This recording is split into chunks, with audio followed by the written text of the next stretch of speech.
I'm B. Smitty. I'm Jesse. Today we're talking about the film Signs.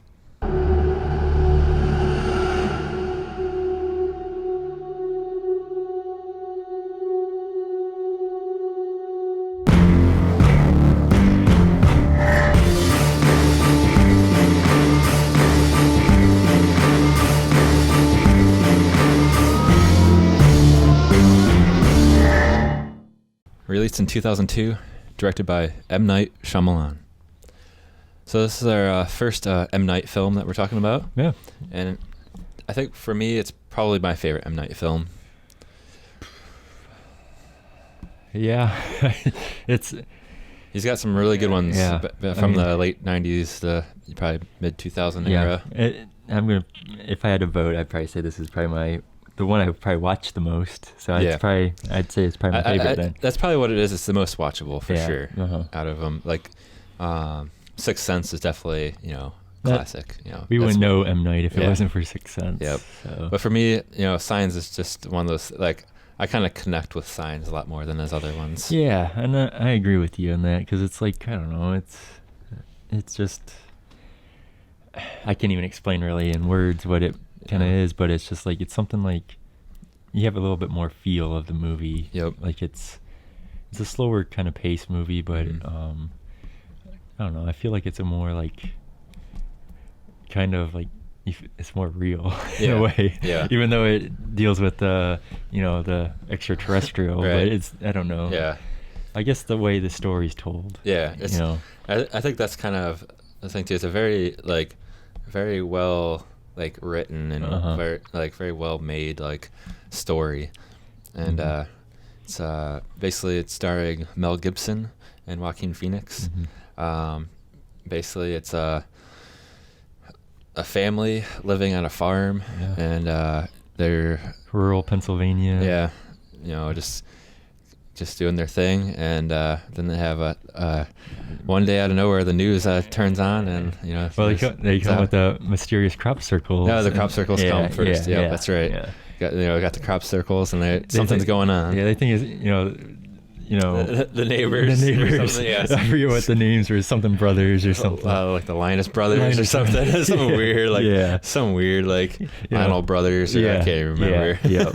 Right. But which I'm going to already jump into that one scene's hilarious where Mel Gibson, Joaquin Phoenix runs around the house. Yeah, because they think it's the brothers. Yeah, the brothers, messing things up. It's like, because, Joaquin's, he's kind of the crazy, younger brother, aggressive younger brother, and then, Mel Gibson was a priest. Very conservative, and he's like, I'm enraged with anger. It's such a good scene. Yeah, that's a great scene. But Mel Gibson, he plays the troubled. He was a former priest, and he kind of lost faith after his wife died. So, he's just kind of like down in the dumps about everything, and. Doesn't believe nothing, it's now he's just going through the pace of life. Yeah, he has his faith is gone. Yep. It's just, it's everything that's going on is negative. Yep. So. And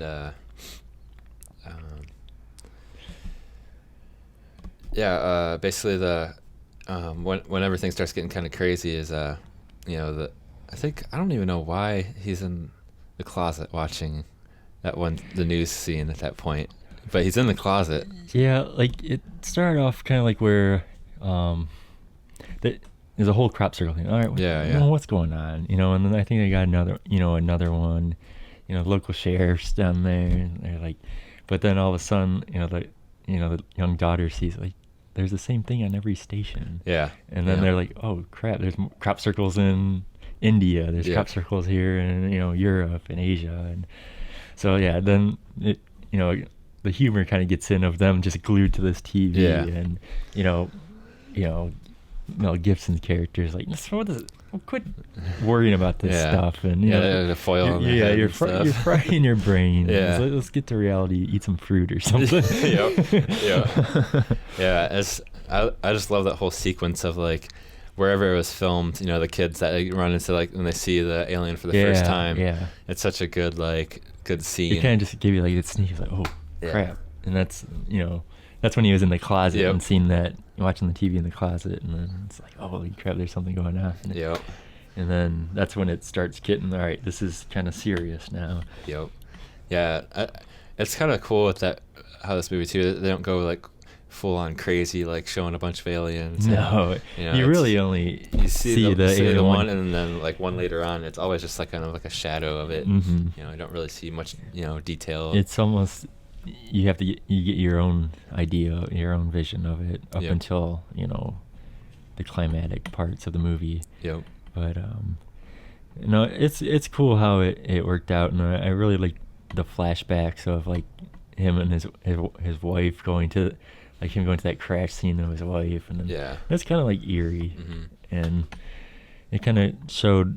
It was cool because it showed how he kind of lost his faith and why he's the way he is now, and you know, the whole ordeal of, you know, one of the local guys hitting her with the truck, you know, and he's falling asleep at the wheel, and it has stuff to do about forgiveness and, you know, forgiveness and kind of like everything happens for a reason type thing. You know, with the whole thing at the end with like, you know, the water and playing baseball. You it's know, not really like a religious type movie, but it deals with faith. And, you know, like, all right, you know, it's, you have to have faith in certain things, and there's things happen for a reason. And yeah, I think it's more so like not really like a, you know, faith as in like, you know, the Bible type thing, but I think it's more so like just faith in yourself and like faith in being positive, signs, and you know, being aware of what's you know around you. And there's always signs for something. You know, and that's really what the movie's all about. You know, his wife told him these things that he didn't know what was. You know, what's she talking about? And he always chalked it up as like, well, she's losing her mind. Swing away.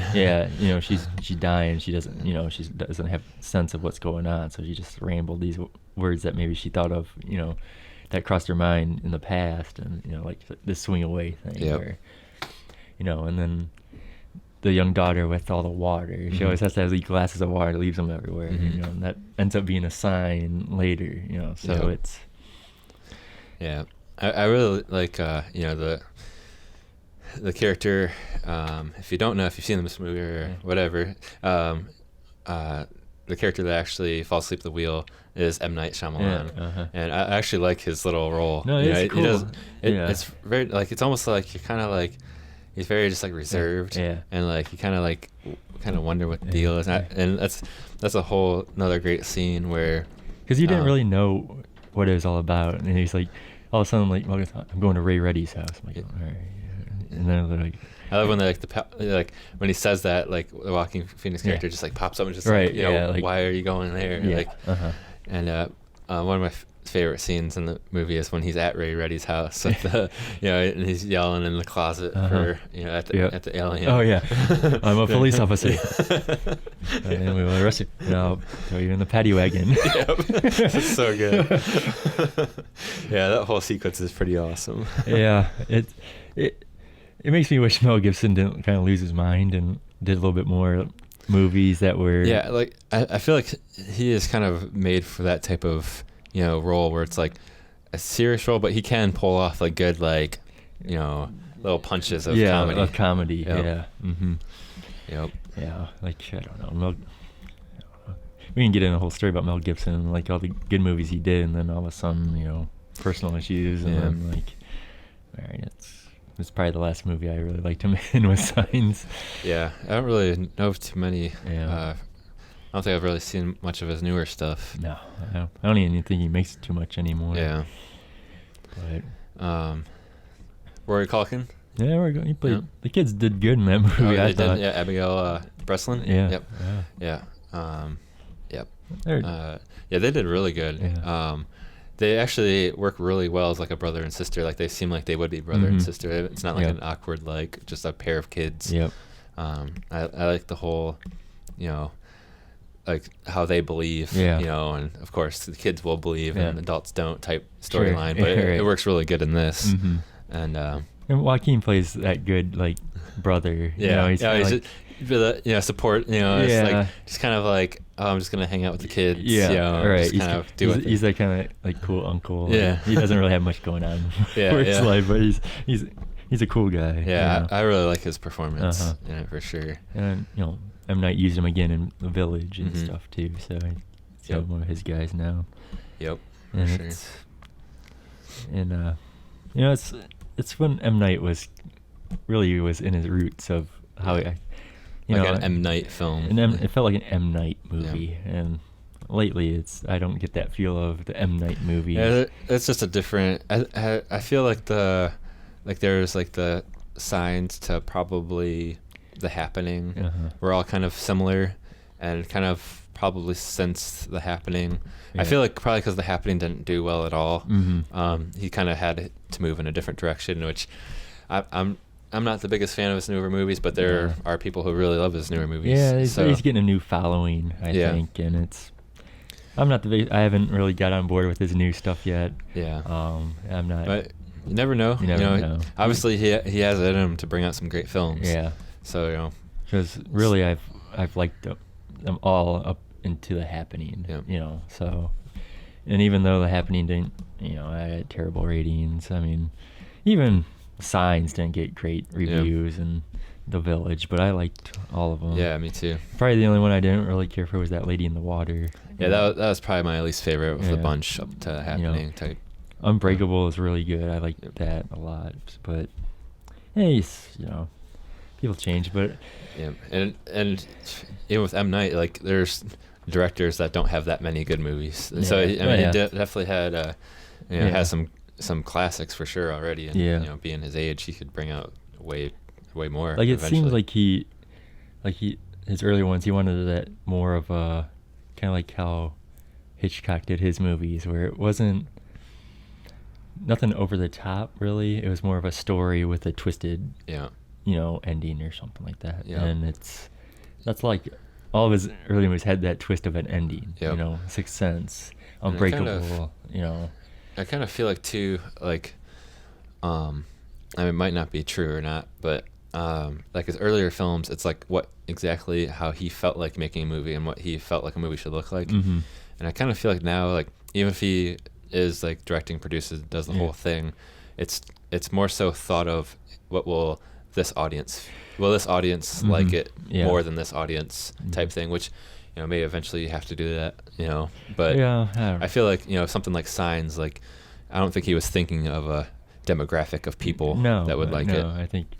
I think he enjoyed what he wrote and he put it on film, and who knows, maybe he thinks his newer films are just as good, and maybe we're just out of the loop. But his older ones though, they're good.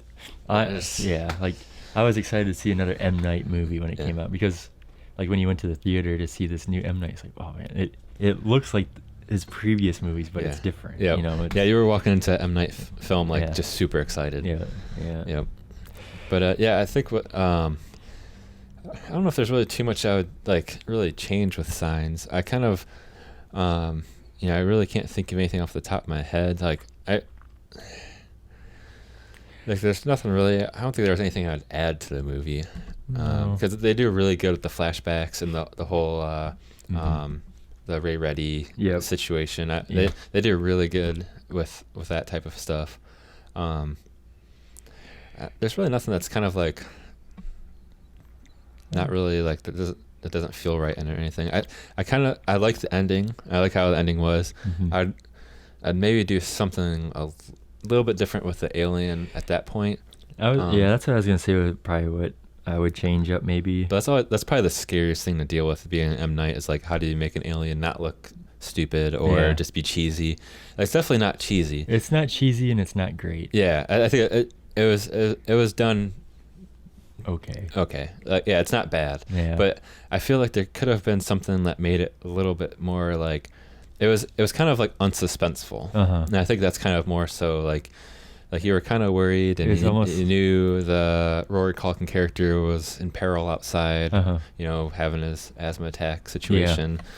And I don't know if it was maybe just the CGI of it that kind of looked could have been a little like maybe a little too cartoony-ish, but yeah, they could have done like just something like I love how like the shadow is in the TV. yeah. It almost But would have maybe been just stick with the shadow. stick with the shadow, yeah. and then like kind of focus more on Joaquin, which they focus a lot on him already. Uh-huh. But maybe even just cut that scene down a little bit more, like in a different way. Mhm. Because I love like the reflections. Like even if they would have figured out some other So you just reflection, kinda, yeah, you just because like the alien looks freaking sweet in the reflection TV, of the TV. but then And then it's it's like kind of it's just kind of like hunched over, and it's like weird. pacing. Yeah. I was like, even if you had done like some weird like little movement thing, Or like just, if they do have it to where like, it's like just like a figure more, instead of just like having you like almost a see, yeah, like pause. just like like maybe it's shot behind to where you can only see like a silhouette of it, or but. Yeah. It's, But it is what it is. It's not bad. It wasn't done bad. No. I think it was probably what he was thinking, or they were thinking, whoever was thinking, was they wanted to show the alien, and that was their probably best way at the time in 2002 to make it happen. And I kind of like that it's still kind of all dark, you know, instead of like, oh, it's this really green, bright, you know. Yeah. It's a E.T. Yeah, so they did a good job for considering, showing the full on like a shot of the alien. Yeah, it's human like. Yeah. It's not anything like, oh my god, that's silly looking. It's just, it's human like, almost like a chameleon looking, because it did the whole thing with the fabric or the shirt. Yeah, I think it's a shirt or something like that when he was holding them. Or I think it was when he was holding them, like his arms changed or his hand changed. See that where I like where they had him, like where you just see like a part of him holding them and stuff. Like it could have maybe went more subtle with there, but that's whatever. Yep. But I don't think this is on streaming. I haven't really noticed any of M. Night films on streaming. No. But it's. I think the only streaming M. Night right now is The Village and Sixth Sense. Oh, nice. Yeah. Yep. Yeah. So. Watch those if you haven't seen this either. So those are definitely worth watching. But Signs. It's definitely worth a watch. It's. Yeah, it's good. It's. Especially if you've seen Signs, or seen Sixth Sense or The Village or those type of movies. Yeah. You'll really like this one. It's definitely a slower paced film. Yeah. More like kind of semi-artistic type film. But I'm a fan of like the slower paced films. So as long as it's a good story and it's done right, you're not gonna see like crazy alien sci-fi type thing. It's more of a subtle film. It's a really good story, and that's what M. Night I thought did well. Early on was his storytelling was really good. So I think this just the story behind this movie is worth checking out. Yep. All right, everyone, go lurk it. Talk to you guys soon.